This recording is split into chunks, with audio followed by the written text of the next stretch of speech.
Before I start with the next chapter, which is the chapter for demand, I want to talk about some of the basics. So these basics are not only for demand chapter, ये वैसे भी आपके basics हैं, आपको वैसे भी आगे भी चाहिए होंगे. So the first thing is, I want to talk about what are normal goods, inferior goods, and given goods. So in terms of price effect and income effect, normal goods are those goods जिनका negative price effect होता है. मतलब जब price बढ़ेगा तो quantity कम होगी. They are in a inverse relationship. They share a opposite relation. When one rises, the other falls. So price effect is negative means price जब बढ़ेगा तो quantity, if when price increases, quantity falls. Income effect जो होता है normal goods का वो होता है positive, which means when my income increases मैं नॉर्मल गुड को ज़्यादा कंज्यूम करना चाहूँगी. Inferior goods are those goods which carry a negative income effect, which means इनके अंदर जब इनकम बढ़ेगा तो क्वांटिटी कम होगी. प्राइस इफेक्ट इसका सेम रहता है which is negative, which means when price of N inferior good rises उसका क्वांटिटी फॉल होगा ही होगा. Given goods are special kinds of inferior goods which have a positive price effect. Special kind of inferior goods मतलब उनका income effect तो negative होता ही होता है. So income जब बढ़ेगी तो quantity कम होगी, price जब बढ़ेगा तो quantity भी बढ़ेगी. So this is something that you need to remember. Normal goods, negative price effect, positive income effect.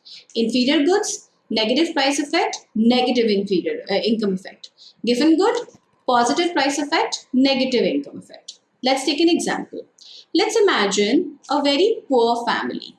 Actually, not a very poor family, let's say a poor family. That poor family is able to consume 3 basic meals a day happily.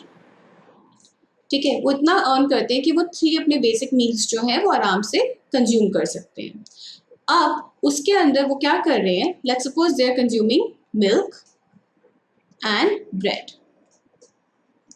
I'm reiterating, it is not the good which goods characteristics which make it inferior or given. It is your preference towards that good which makes it inferior or given. Just like substitute, just like complements, just like everything else.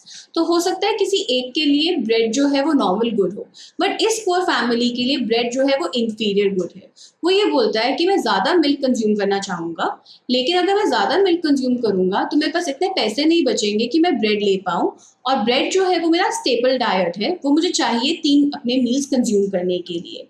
इसीलिए मैं bread के साथ थोड़ा milk ले लेता हूँ, ज़्यादा milk मैं नहीं ले पाता हूँ. Do you understand? So the situation is that he wants to buy more milk, but he doesn't have money to buy more milk because he feels that if he spends more money buying milk, then he will have less money available to buy bread, and bread is a staple source of food.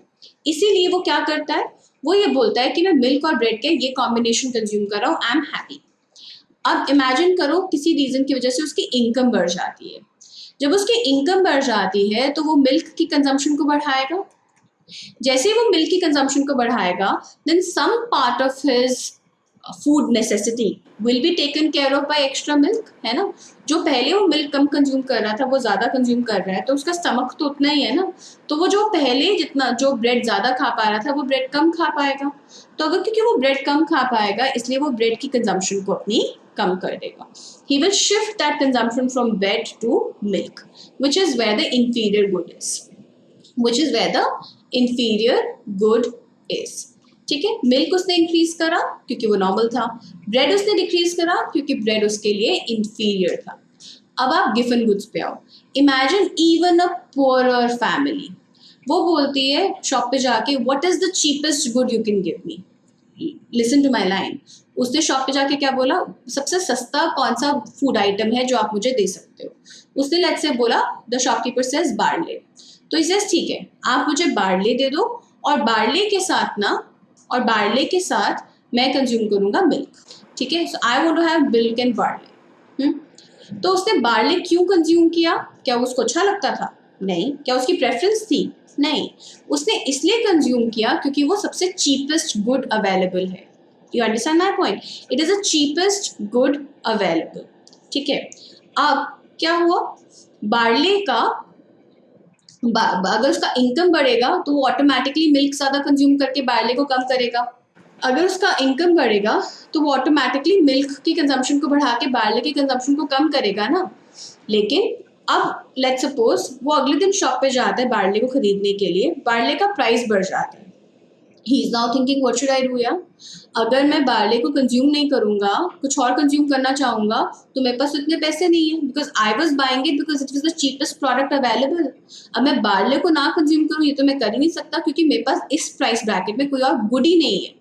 तो मैं क्या करता हूँ, मैं barley की consumption को अपनी और बढ़ा देता हूँ, और जो मेरा पेट मिल्क से भर रहा था वो भी मैं बार्ले से ही भर लेता हूँ, क्योंकि अब बार्ले तो मुझे कंज्यूम करना ही पड़ेगा। So you understand what happen, अगर उसकी इनकम इंक्रीज करेगी तो वो बार्ले की क्वांटिटी को कम कर देगा, लेकिन अगर बार्ले का प्राइस बढ़ जाता है तब भी उसके पास चॉइस नहीं है।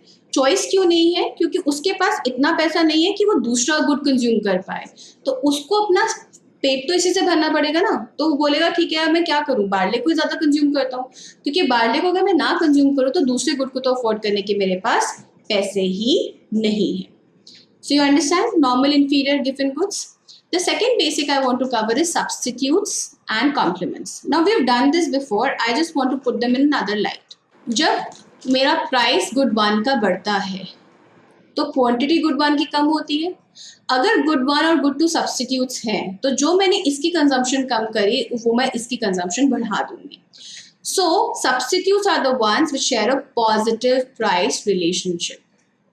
कॉम्प्लीमेंट्स में क्या होगा, जब मेरा प्राइस बढ़ा तो मेरी इस गुड की क्वांटिटी कम हुई, क्योंकि मेरी quantity good one good two जो है वो कॉम्प्लीमेंट्स है, तो मैं गुड टू की भी क्वांटिटी को कम करूंगी, which means that with respect to the second good my complements share a negative relationship. All right, the third basic हम इस चैप्टर में करेंगे income consumption curve, which are also called as income offer curve. ये हम कैसे बनाते हैं, हम बोलते हैं कि अगर हम एक कंज्यूमर की इनकम को बढ़ाते जाते हैं तो उसकी वजह से मेरा इक्विलिब्रियम पॉइंट शिफ्ट होता जाता है। जब हम सारे इक्विलिब्रियम पॉइंट्स को कंबाइन कर देते हैं उसको हम इनकम कंजम्पशन कर्व या इनकम ऑफर कर्व बोलते हैं।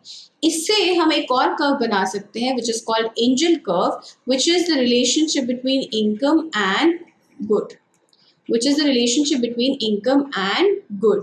Similarly हम इस चैप्टर में एक और कर्व बनाएंगे which is price consumption curve या price offer curve। हम जैसे जैसे प्राइस को रिड्यूस करते जाते हैं वैसे वैसे हमारा इक्विलिब्रियम पॉइंट शिफ्ट करता जाता है। जब हम सारे इक्विलिब्रियम पॉइंट्स को कंबाइन कर देते हैं उसको हम प्राइस कंजम्पशन कर्व या प्राइस ऑफर कर्व बोलते हैं। उससे हम एक और कर्व निकाल सकते हैं which is the demand curve, which is the relationship between price and quantity. So this is why this chapter is called demand. In the next video, I will start with the examples. The first example that we will start with is Cobb Douglas. See you then. Thank you.